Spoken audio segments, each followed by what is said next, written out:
Olá, pessoal, tudo bem? Seja bem-vindo à aula 4 do curso de Remuneração, Cargos, Salários e Benefícios. Eu sou a professora Débora. A aula de hoje é sobre conceitualização e desenho de cargos. Eu continuo usando os materiais do professor Chavenato, só que eu faço uma alteração no livro, que é o livro Recursos Humanos, que está aí na telinha, que é o livro azul. Aproveito para fazer uma pequena errata, porque os materiais anteriores, a Pro tinha citado um livro com data incorreta. Era o livro de 2008 do professor Chavenato, que é este aqui, ok? Este livro aqui é o 2009, do professor Chavenato, Recursos Humanos, que eu super recomendo também. Na aula de hoje, a gente vai falar sobre conceitualização de cargo, desenho de cargos, job design, modelos de desenhos de cargo, o famoso enriquecimento de cargo, reflexões sobre enriquecimento de cargo e abordagem motivacional. O que é cargo? Então, a primeira pergunta da nossa matéria, deste conteúdo, é: o que é cargo? Cargo é um conjunto de tarefas, atividades que são executadas, que geram uma atribuição, uma responsabilidade, que fazem parte de uma função, que estão dentro de uma estrutura corporativa. Então, isso seria o conceito de cargo. Vou passar para vocês o slide seguinte, justamente com o conteúdo do professor Chavenato, onde ele fala que cargo é um conjunto de funções, conjunto de tarefas ou atribuições, com uma posição definida na estrutura organizacional, isto é, no organograma. A posição define as relações entre o cargo e os demais cargos na organização. Por que a questão de definição de relação é importante dentro desse conceito de cargo? Porque uma coisa é um analista sênior responder para um supervisor, outra coisa é responder para uma gerência e outra coisa é responder para uma direção. Tudo isso tem a ver, que a gente não vai falar exatamente na aula de hoje, com o nível de exposição da pessoa. Então, o nível de responsabilidade que aquele cargo acaba tendo, ele vai ter uma alteração significativa conforme o nível de reporte, né, ou de subordinação que ele vai ter dentro da estrutura. Então, quando a gente fala que é um conjunto de funções, atribuições, tarefas, responsabilidades ali que a pessoa tem, isso é fundamental para a gente delimitar o que é um cargo, ok? E aí, essa definição em termos de estrutura organizacional, onde ele está posicionado, também vai alterar o que a gente depois vai ver mais adiante em relação ao valor de cargo. Quando a gente ainda continua falando aqui um pouquinho sobre a questão do posicionamento dentro do organograma, a gente está falando que isso vai ter a ver com os vínculos que essa pessoa, esse cargo, ele tem, as condições de trabalho que, de certa maneira, ela acaba tendo, e as relações deste cargo em questão. Então, tem cargos que têm maior, menos exposição, tem cargos que a exposição, de certa maneira, tem muito a ver com o nível de certa maneira, de alguma forma, de responsabilidade que a pessoa tem, o nível de proteção em termos de lideranças acima que a pessoa tem, tudo isso faz com que a pessoa tenha maior ou menor responsabilidade. Quando a gente está falando da estrutura dentro de um organograma, a gente consegue perceber ali qual é o nível hierárquico, se é júnior, pleno, sênior, se é uma supervisão, uma coordenação, uma gerência, uma direção, e por aí afora. Depois a gente vai também, dentro ainda da conceitualização de cargo, se esse cargo ele vai ter ou não subordinados, ou seja, pessoas abaixo que respondem para ele. E por último, aqui também, você consegue delimitar, dentro do conceito aqui de cargo, a divisão ou departamento, isto é, a área da pessoa. Quando a gente fala do processo de desenhar um cargo, a gente ainda não está falando nem de descrever, nem de analisar e muito menos de avaliar cargo. Então, o processo mais básico ainda na nossa matéria é o desenho de cargo. Então, eu vou dizer para vocês que vamos pensar como se estivesse fazendo um rascunho do cargo, ok? Você pega lá um papel e você começa a rascunhar. A gente ainda, lembrando, não vai nem descrever, nem analisar, muito menos avaliar, que são processos muito mais complexos. Então, por isso que a Pro está usando o conceito de fazer um rascunho do cargo. Ali a gente vai colocar o conteúdo do cargo, os métodos de trabalho, as relações com os demais cargos da organização, como esse cargo está sendo dimensionado e estruturado. A gente também vai olhar para o conteúdo, para a qualificação e para as recompensas. E como que esse cargo vai estar estruturado dentro da organização. Para dar um exemplo, imagina que a gente vai falar sobre um analista de recrutamento e seleção de nível júnior. Esse cargo vai ser responsável por recrutar posições operacionais, cujo método de trabalho vai ser usar, primeiramente, um banco de dados. Então, ele não vai fazer uma busca proativa de pessoas, ele vai, no máximo, fazer anúncio de posições, ele vai trabalhar com o banco de dados, ele vai fazer primeiramente, a triagem, depois ele vai fazer também a convocação para uma dinâmica e, por último, vai fazer entrevistas. Aqui não vai entrar no mérito, vai aplicar testes e tudo mais, isso daí vai cada um compor ali a estrutura depois de atividades, como preferir, mas estou tentando fazer aqui de uma maneira mais simples para a gente entender. Mas por que você está dando esse nível de detalhe aqui do conteúdo do cargo? Por quê? Porque você pode ter um analista pleno responsável por recrutar outros tipos de vagas que vão usar outros métodos de trabalho.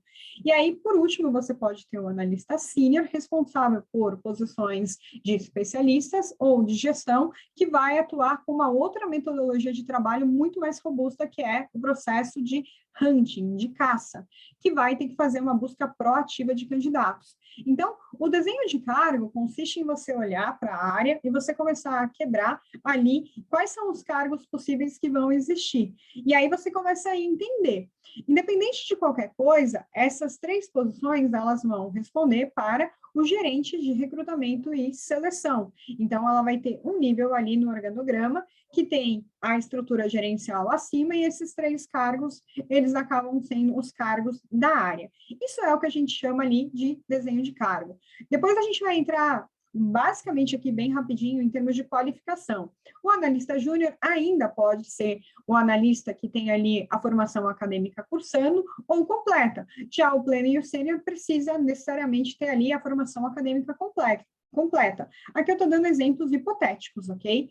E aí você sabe que o júnior, ele vai ter um nível de recompensa menor que o pleno e o sênior. Então, veja que a gente ainda está rascunhando o desenho de cargos, ok? A gente vai ver isso mais no detalhe nas próximas aulas dos processos mais complexos.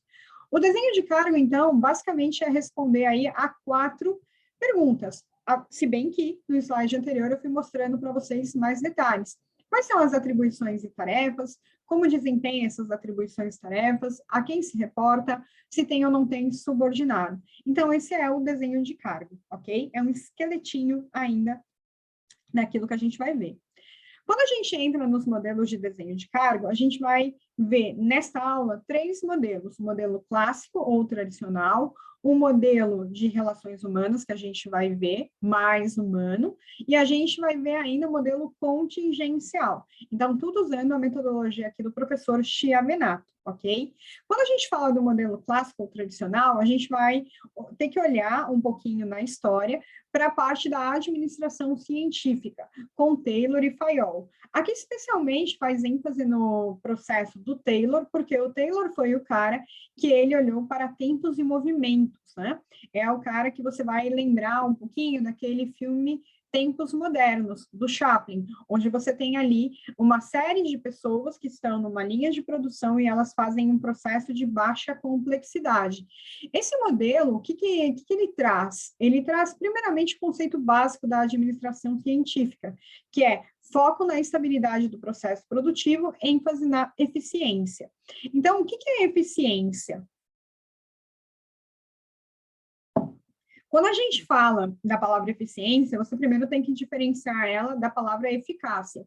Então, eficiência, pensa na palavra ciência, é a forma. Eficácia é o resultado final. Então, quando a gente olha para esse modelo, o que o Taylor fez lá atrás? Ele foi quebrando cada tarefa que a pessoa tinha que executar, delimitando muito claramente a forma como ela ia fazer, o tempo que ela tinha que executar, para que ele pudesse controlar o processo produtivo. Então, o modelo de desenho de cargo que ele tem a ênfase neste olhar, ele vai ser tão detalhado quanto.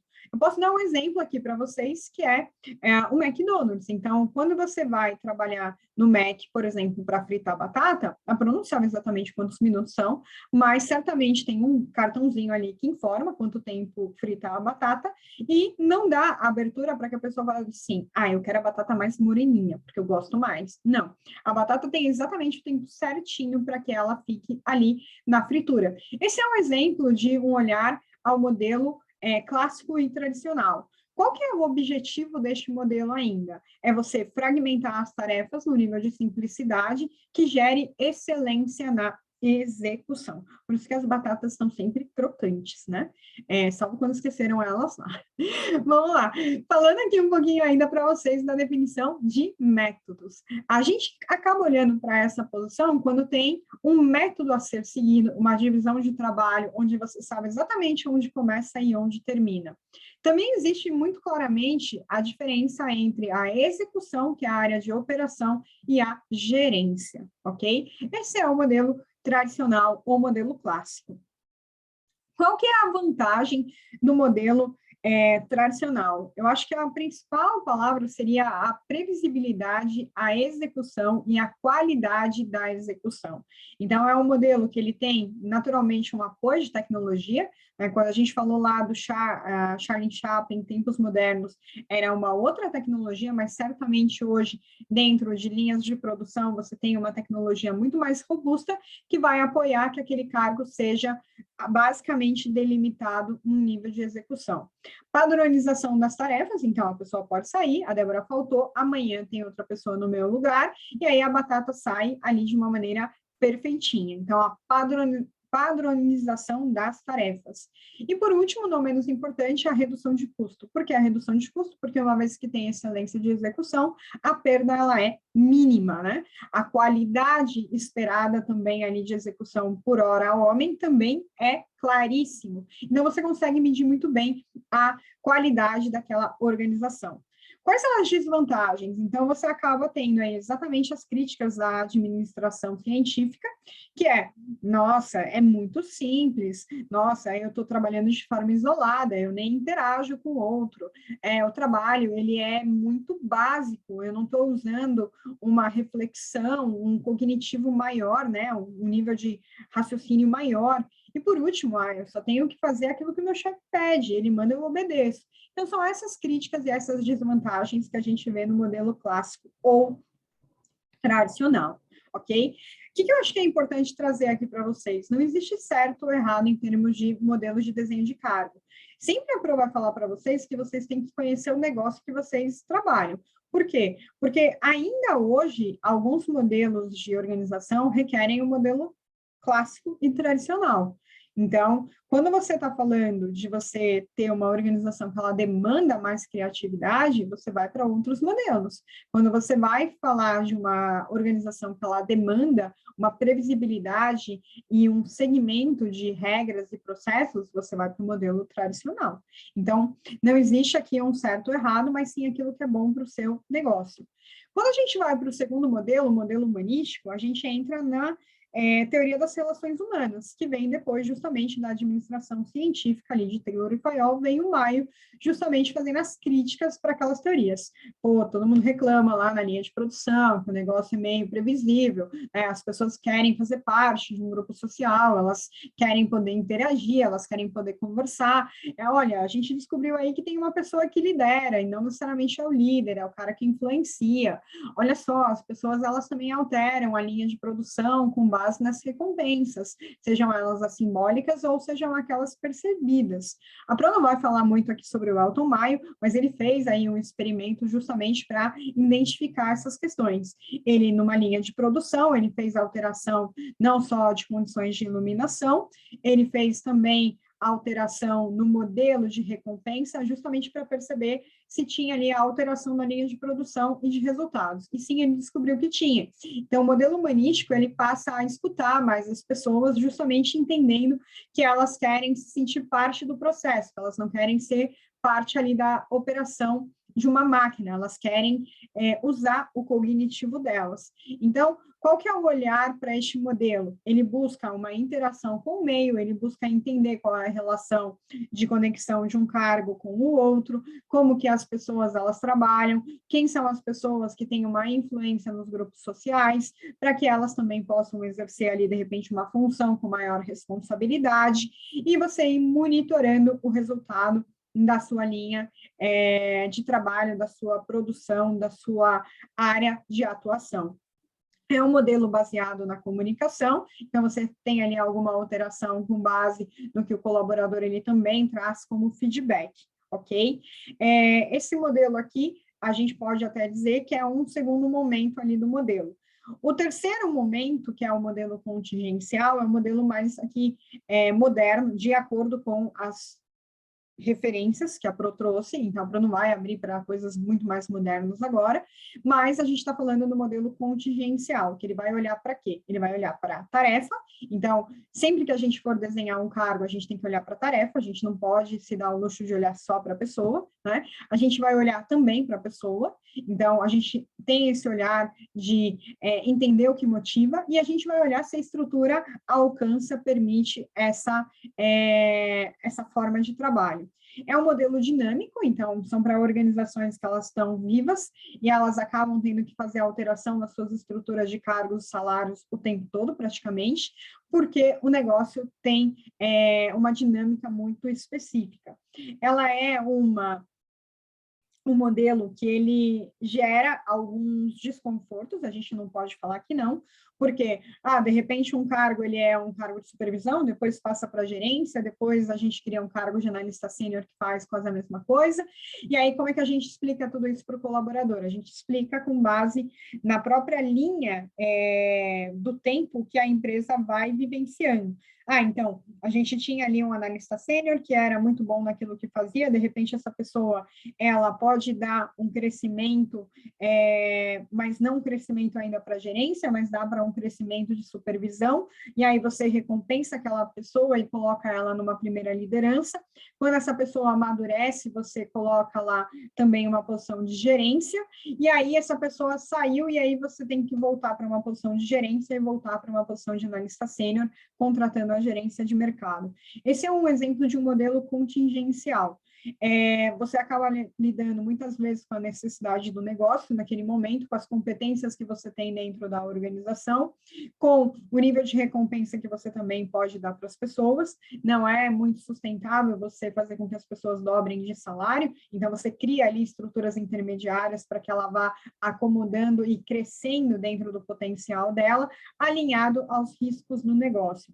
A gente usa isso como um cargo, como um fator motivacional, e também utiliza a autodireção e autocontrole. Então, tem muito a ver com a questão do indivíduo que vai ocupar aquele cargo.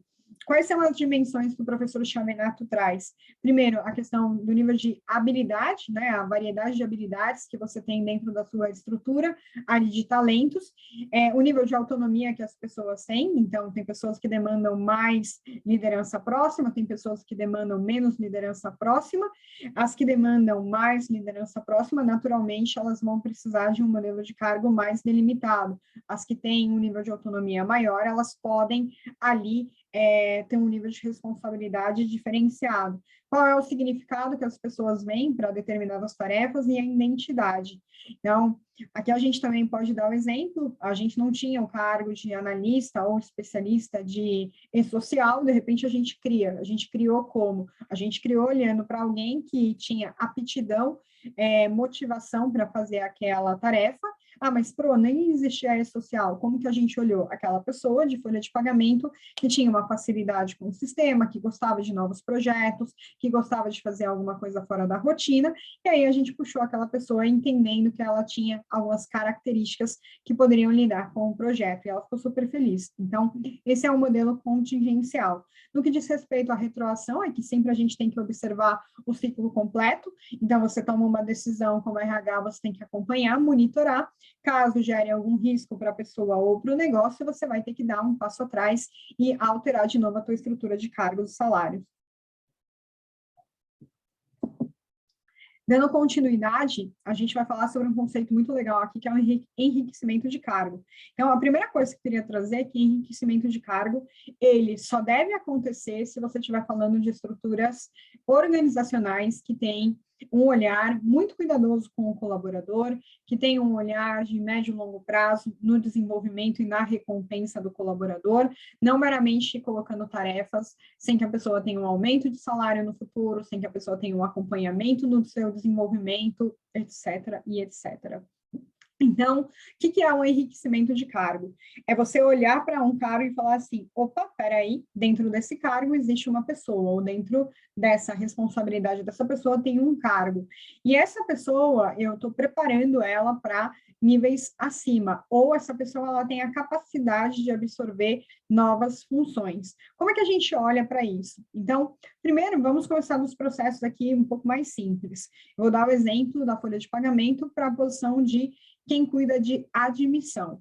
Então, geralmente, uma pessoa que cuida de admissão, ela pode ter começado a cuidar de pré-admissão, fazer o pré-cadastro, solicitar a documentação, fazer a ligação para o colaborador, conferir documento. E aí, essa pessoa está fazendo muito bem esse processo.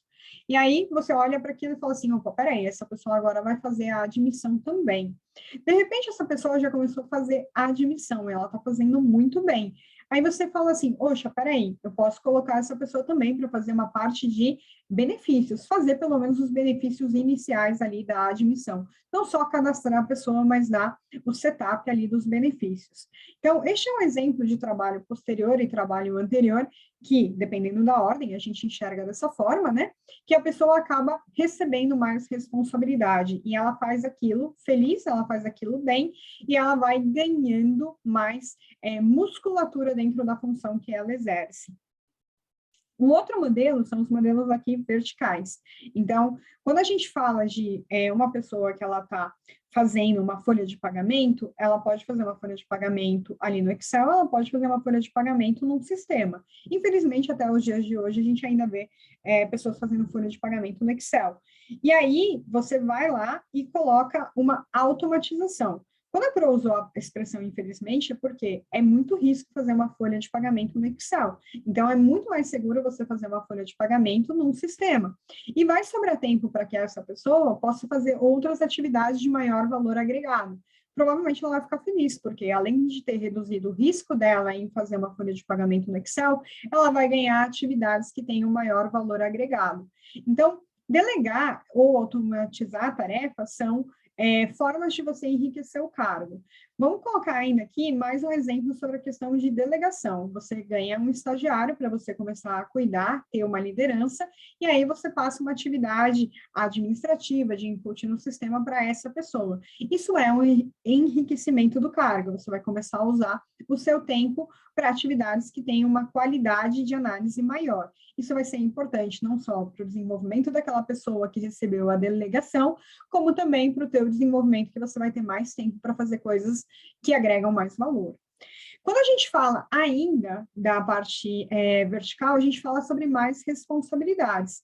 Então, isso consiste não só de você receber atividades, de repente, de um par teu, mas também isso significa você receber novos projetos ou, o mais normalmente cobiçado, receber responsabilidades do teu chefe.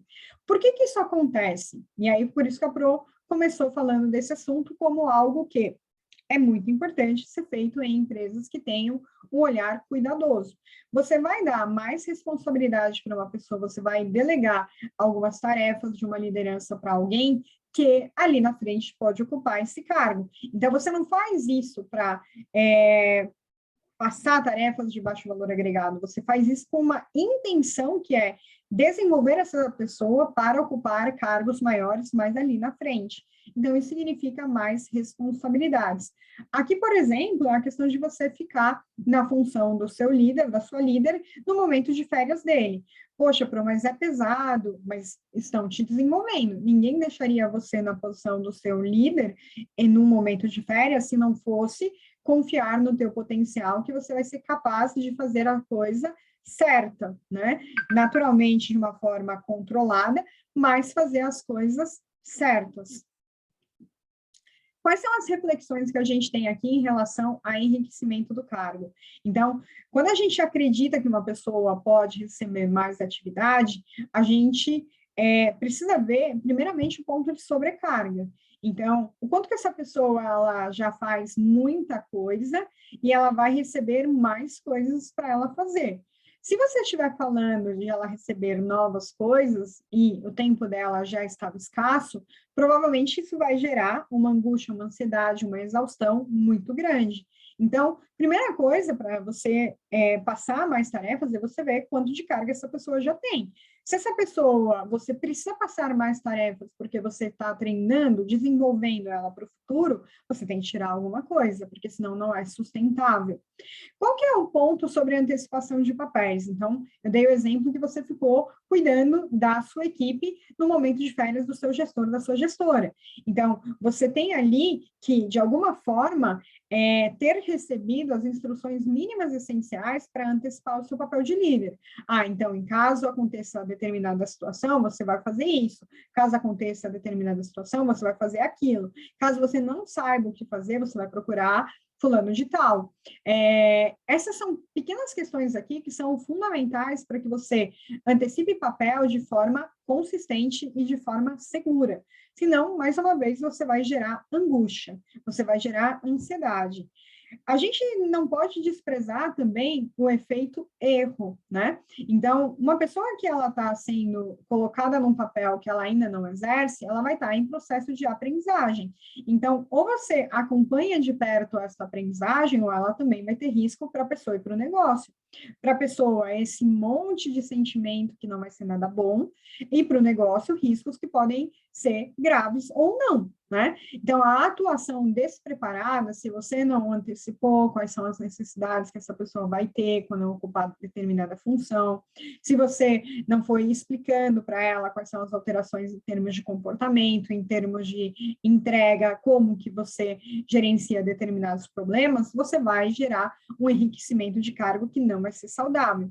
Então, a PRO recomenda o enriquecimento de cargo, sim, em estruturas que sejam maduras e robustas, que elas façam isso para o desenvolvimento das pessoas, acompanhando de perto, e por último, não menos importante, que tenham como objetivo essa pessoa assumir novas responsabilidades mais adiante com reconhecimento financeiro também, ok?